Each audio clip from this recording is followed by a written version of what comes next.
Thank you very much, Steve. And I'm grateful for the Vallee family and also the selection committee that considered me worthy of this award, and for the colleagues who nominate me. I would also like to thank Steve, who has appreciated our work over the years. But I can't really say I thank you, Steve, for putting me right after Franz Collins, because I never heard such a natural speaker, and I don't think I can match it, and so so you'll have to be prepared to that. As Steve mentioned, I got the Vallee Award before the Nobel Prize, but after getting the Nobel Prize, I decided to give my overview of my Nobel lecture here instead of the original title that I had used in the schedule, so that the ASBMB community is aware of what the Nobel Prize was for. I worked on DNA repair. This is too strong light in my eyes. Throughout my career, and like I said, this is a Nobel Prize lecture. I will go through the some slides pretty quickly, because I have only 30 minutes to summarize our work. I worked on repairing DNA damage introduced by ultraviolet light, and as you see here, ultraviolet light converts to adjacent thymine to thymine dimers, and these are repaired by two DNA repair mechanisms. One is called photoreactivation, is mediated by an enzyme called photolyase, and the other is mediated by an enzyme system called nucleotide excision repair. And basically, the two repair systems function by breaking two chemical bonds. In the case of photolyase, the chemical bonds that are cleaved are two carbon-carbon bonds. In the case of nucleotide excision repair, two bonds are broken, and these are phosphodiester bonds, both in E. coli and in humans. And so this figure really is the summary of 40 years of work. I worked on this enzyme throughout my career, and this is a summary of 35 years of work in my lab on nucleotide excision repair. And I have been fortunate enough that these two different repair systems, if you notice in showing the photolyase photocycle, I have just one photocycle, and this is E. coli actually. For human, we have both E. coli and human excision repair, and that's because humans do not have photolyase. And so Dr. Collins is still here. In the beginning of the Human Genome Project, I was, like many of you, strongly against it. That was big science, and it was taking money from us. And I think I was wrong, because I benefit from it. In the Human Genome Project, discovered two photolyzed homologs in humans, and we investigated those, and we realized that they do not have photolyzed function. And then through a nonlinear path, we ended up discovering that these proteins are actually circadian clock proteins, and therefore we entered the field of circadian clock and neuroscience. And finally, to complete the cycle over the last 5 years, we have found that these proteins that are highly related to photolyzed in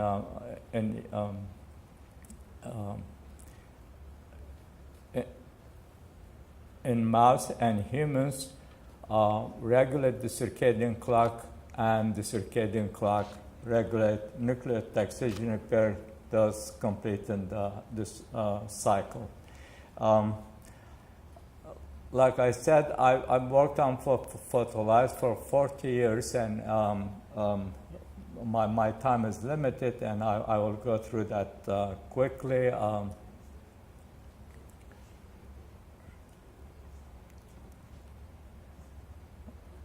What am I doing wrong?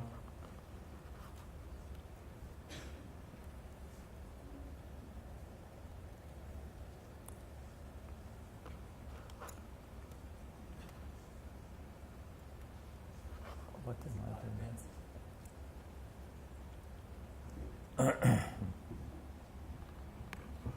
It's not everything. Same thing happened to me.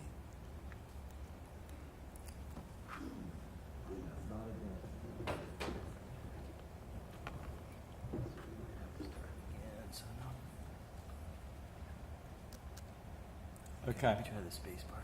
Pardon me? Try this right here. Yeah. Okay. Photolyzed and really the field of DNA repair was discovered by my mentor Stan Rupert, and an effort to understand a phenomenon called photoreactivation, and this is how photolyzed work. The enzyme binds to ultraviolet light, produce thymine dimer. Photolyzed binds to thymine dimer, absorbs the photon, and break the two carbon bonds and repair DNA. And like I said, I purified the enzyme I cloned the enzyme as a graduate student, purified later on in my lab in North Carolina, and did spectroscopy on it in collaboration with Hans Eisenhofer at Southwestern. We solved the crystal structure, and we worked out the reaction mechanism, which is photo-induced cyclic redox reaction that involves a folate, photoreceptor, and flavin. And so this is really the summary of the photolyzed work. Like I said, summary of 40 years of work. And of course, throughout these studies, I've collaborated with the best scientists in the field of crystallography. Hans Eisenhofer, I think many of you know, got the Nobel Prize for solving the crystal structure of photosynthetic reaction center. And I've collaborated with other prominent scientists in all areas of biochemistry, including and as well as in physics, actually. This photocycle was, it shows the microscopic rate constant for the photolyzed reaction at sub-picosecond resolution. So we can see bond cleavage and bond formation in real time. And this is as good as it gets for a biochemist. So it's taken 40 years, but I'm truly feel blessed that we've gotten this stage in collaboration with many other colleagues.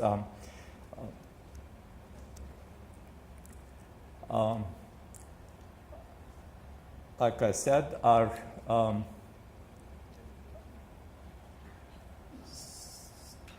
other topic of research for repair and timing damage, as well as other damages caused by environmental agents, is nucleotide excision repair. It was discovered in 1964, and the mechanism was basically an endonuclease recognized damage, makes a nick, and exonuclease removes the damage, going 5' 3', and then the gap is filled in ligate, and the mechanism was proposed to be the same for both E. coli and humans. Over the years, we purified the E. coli proteins. I did this work in Dean Rupp's lab at Yale University, and cloned the genes, purified them, and solved the reaction mechanism. And as you can see in E. coli, that endonuclease, exonuclease is really not the mechanism. The E. coli, UVR, ABC proteins make precise incisions, 7 nucleotides, 5' and 3 to 4 nucleotides, 3' to the damage, what we call dual incision removal. At 12, we're carrying the damage, and then the resulting gap is filled and ligated. Over the years in my lab in North Carolina, we worked out the reaction mechanism in great detail, which is summarized here. For time limitation, I will not go through it. While this work was going on, Phil Hanawalt and colleagues report that both in E. coli and humans, transcription strongly stimulated repair, and we tried to reconstitute that in vitro as well. We were not able to do it in humans, but we managed to do it in E. coli, and we found a protein that we named transcription repair coupling factor, or MFT, that accelerate the rate limiting step, which is damage recognition, by recognizing stalled RNA polymerase at damage site and recruiting the repair proteins, and accelerating the overall reaction rate. Then we went on to study nucleotide excision repair in humans. Again, as I said, in humans, the basic mechanism was supposed to be the same, meaning a 5' incision to the damage site, followed by exonuclease mediated removal of the damage and filling the gap in ligation. An important progress in the field was made by James Cleaver, who found that patients with highly UV-sensitive disease, xeroderma pigmentosum, were defective in nucleotide excision repair, and genetic analysis identified 7 genes, XPA through XPG, because the disease called xeroderma pigmentosum, that were essential for the incision step.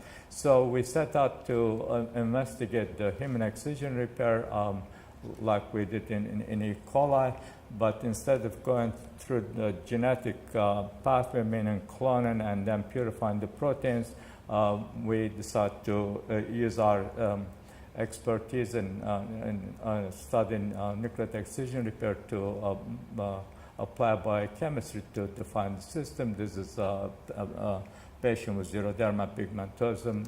I don't want to shade. So from the very beginning, we found that in humans also damage was removed by dual incision. But beyond that, the two systems were totally different. In humans, 6 repair factors encompassing 16 polypeptides, none of which are related to the E. coli excision repair proteins, which is quite unique in the repair field. There is no evolutionary relation between the human proteins and the E. coli proteins in carrying out nucleotide excision repair, and these 6 factors are listed here, and we purify them over the years and reconstitute the human nucleotide excision repair, and we found that it is quite different from the E. coli excision repair. To begin with, the damage is removed in the form of 27 to 30mer. By the 3' incision is approximately 4 nucleotides away, just like in E. coli, but the 5' incision is 20 to 22 nucleotides from the damage, and the consequent damage is removed in form of 30 nucleotides, 27 to 30 nucleotides. And over the years, we worked out the reaction mechanism, which is summarized here. I will not go through the details of it.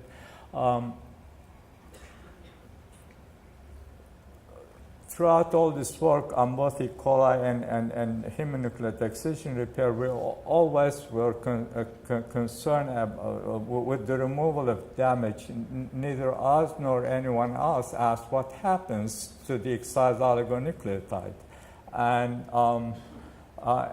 we were always fascinated by it, especially in humans. It's 30 nucleotides oligomer, and you go out in the sunlight for an hour, and 1 million of these are released into the cell. And so we were really interested to find out what happens to these excised oligonucleotides. For 20 years, we tried to capture the excised oligonucleotide that were supposed to be generated in vivo, because all our work had been done in vitro. And we were unable to capture the excised oligonucleotide. Finally, very accomplished postdoc, Michael Camp, decided to see if the oligonucleotide was bound to one of the repair factors. And so after carrying out the repair reaction, he immunoprecipitated the repair factors, and he found that the excised oligonucleotide was in a tight complex with TF2H. And that was done in vitro, but then that enabled us to do the same in vivo via radius cells, and then do the excision reaction, and then lyse the cell and do immunoprecipitation with TF2H and to isolate the excised oligo. And we did that, and we isolated the excised oligo that are generated in vivo as well. Now, isolating the excised oligo from the cells then enabled us to generate a repair map for the entire human genome, and that is summarized here. We irradiate cells and then immunoprecipitate with TF2H and to get the oligos, and then we ligate to adapters, and then repair the damage and amplify and do next generation sequencing to get sequence the excised oligo. And in a typical experiment, we get 20 to 40 million reads for the excised oligos, and using those, then we blast them against the human genome to get the repair map of the entire human genome. This is a repair map of a male individual, 22 plus X plus Y chromosome. The black tracks are transcription of the chromosomes from ENCODE data, and the green tracks are the repair data of the 2 photoproducts, cyclobutane pyrimidine dimer and 6,4 photoproduct that was generated in our lab. Of course, this is a screenshot of the entire genome, and you cannot see much information really just by looking at it. just show you the kind of information one can obtain from this data.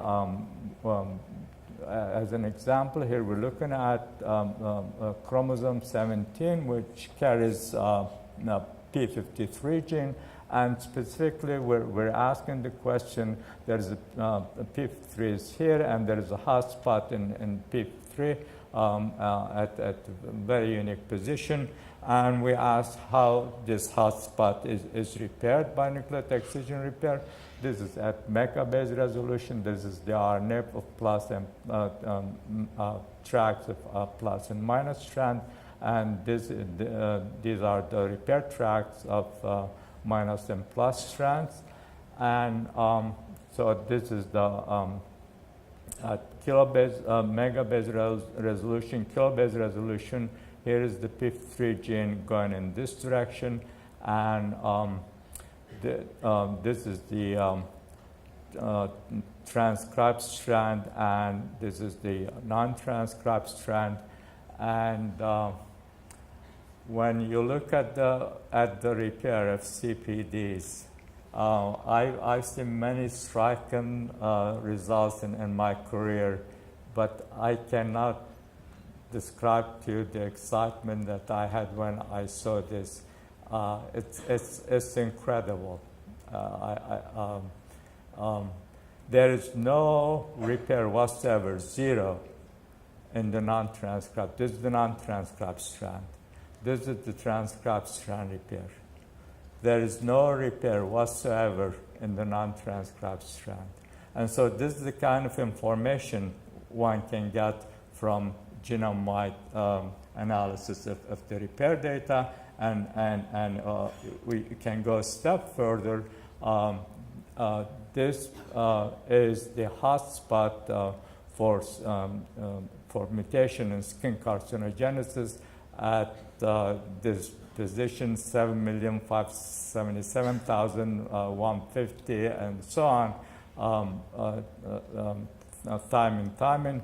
And you ask the question, how is this repaired? And this is how it's repaired by incising 20 nucleotide 5' and 4 nucleotide 3' to that timing dimer. To summarize then,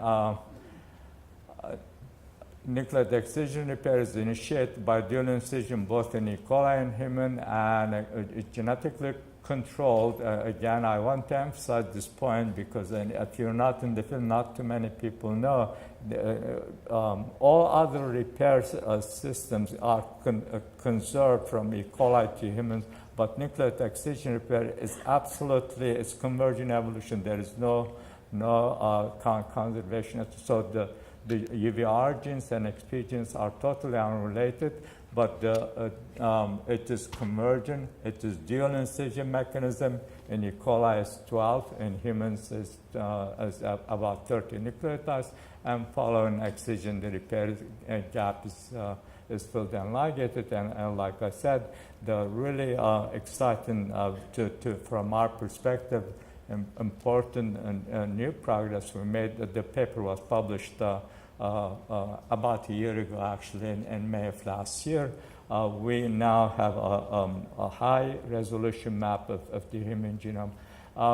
And just to put it in, to update you about this, we can use this method to generate a repair map of cisplatin damage, which is also the most commonly used anti-cancer drug, and it's also repaired by nucleotide excision repair. And we recently have generated a repair map for the human genome for cisplatin damage, and that is in the works. Just to summarize again, this is to conclude my talk. This is really the summary of my entire career. 40 years to generate one figure, 35 years to generate another. and 20 years to make the connection. And these connections actually, I think, as I said, I was against the human genome project, but this connection enabled us to go into a new field, the circadian field, and make our contribution to the circadian field. This is the E. coli photolyze, and the human genome project revealed these two proteins that were highly similar to E. coli photolyze, and even at a structural level are quite similar to E. coli photolyze, but had no photolyze activity when we test them by all methods that we had developed, and very sensitive methods. And through a nonlinear thought process, we concluded that these were circadian clock proteins, and we went on. This is a history. This is the nonlinear thinking that led us to conclude that these were circadian clock protein. I don't have time to. I'm sure you know what circadian clock is. It's one of the most exciting fields that have been developed over the last decade or so. In collaboration with Joe Takahashi, he was at Northwestern. Now he's at Southwestern in Dallas, and in collaboration with Joe Takahashi and Takeshi Todo in Japan, we mutated these photolyze-like genes, which are called cryptochrome 1 and cryptochrome 2, and analyzed their effect on the circadian clock. I won't go through the details of what this is. Basically, we're plotting the activity profile of wild type and cryptochrome 1, cryptochrome 2, or both cryptochrome 1, cryptochrome 2 mutant mice over the course of 28 days. And just by looking at it, these black tracks is activity. They are the RPMs of the running wheel. And as you can see, the mutating cryptochrome changes the behavior, and when mutate both, the rhythm completely disappear, demonstrating that these are essential clock proteins. And like I said, there was quite an explosion in the 5-year period from 1996 to 2000 in the field that identified the 4 core clock genes and proteins, and that led to transcription translation feedback mechanism for generating the circadian clock, which is shown here. And over the years, many investigators have shown that about 30% of all genes in a given tissue are controlled by the circadian clock. And so being a repair lab, then we were interested to find out whether nucleotide excision repair was controlled by the circadian clock. And we carried out a repair reaction over the course of day in various mouse tissues. This is in mouse liver. Here we're looking at the one of the key nucleotide excision repair proteins, XPA. Western blot, as you see, it's low in early morning and increases gradually, reaching maximum around 5 p.m. and then goes down over the course of the night. And in parallel with that, the excision activity is low in the morning, reaches the maximum around 5 p.m. and goes down during the night. And so that then led us to predict that since skin cancer is caused by ultraviolet light and which generates thiamine dimers that are substrate to nucleotide excision repair, that mice irradiated at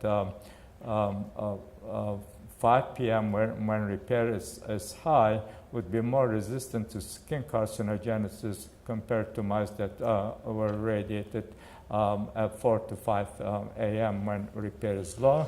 And we did the experiment. and that's exactly what we see. Mice, these are invasive skin carcinomas after 37 weeks after radiation. As you see, the group that was irradiated at 5 a.m.